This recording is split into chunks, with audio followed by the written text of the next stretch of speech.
màu thì đại à nhai này cầm pù mình đượcอย่างไรเลยลูก màu à cầm pù mình được អ្នកទាំងអស់យើងថ្ងៃនេះខ្ញុំមកដល់គៀតហ្វាមហើយឥឡូវខ្ញុំមកមើលថត320ដងនៅតែខុងតែគេសៃទេមកឡើងដូចមែនទេអ្នកទាំងអស់យើងថ្ងៃនេះខ្ញុំមកដល់គៀតហ្វាមហើយខ្ញុំមកមើលអាជ្រូកទំនើងប្រហែលនេះ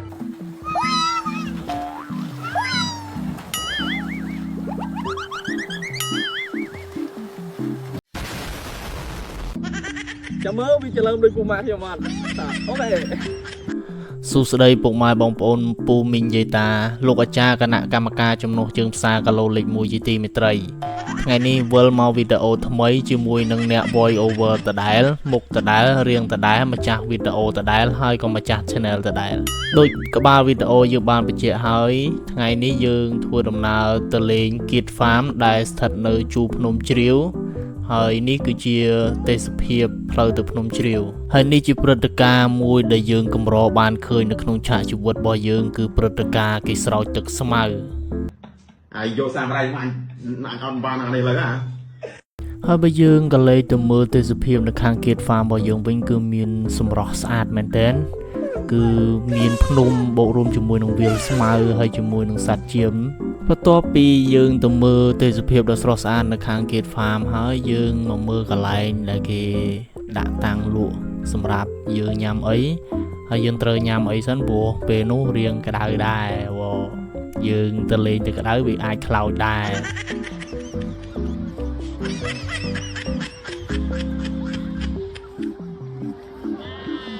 មកគេបោកទៀត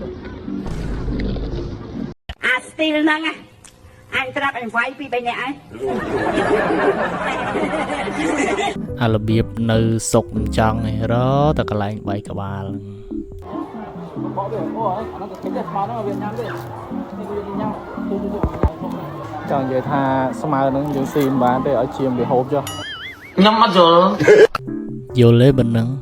ប្រាប់ថាស្មៅហ្នឹងយើងស៊ីមិនកើតទេជាមវាហូបចុះយើងស៊ីមិនកើតដដែលហ្នឹងឥឡូវយើងមកជួបពូម៉ាក់របស់យើងហើយឃើញលោឯងឃើញខ្លាំងហ៎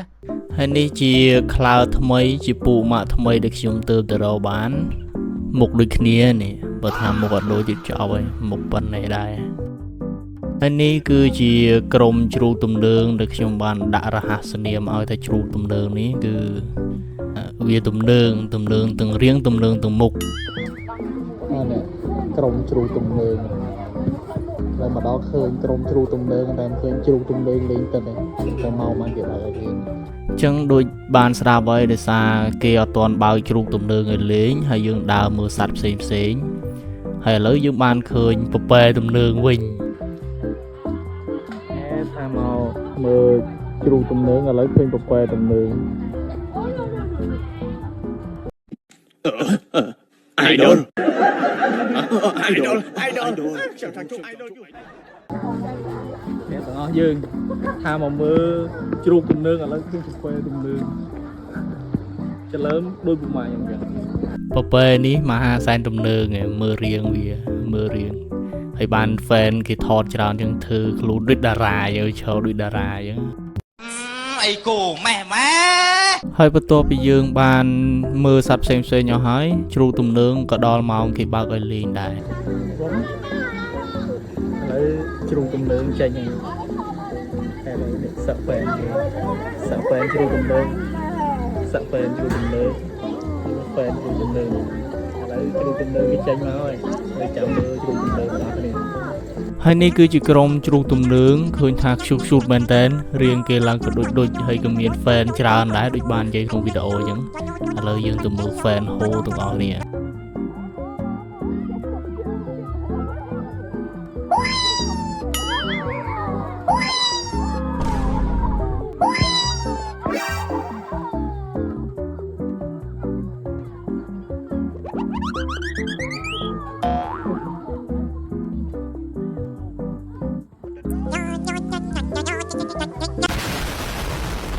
អញអស់និយាយមក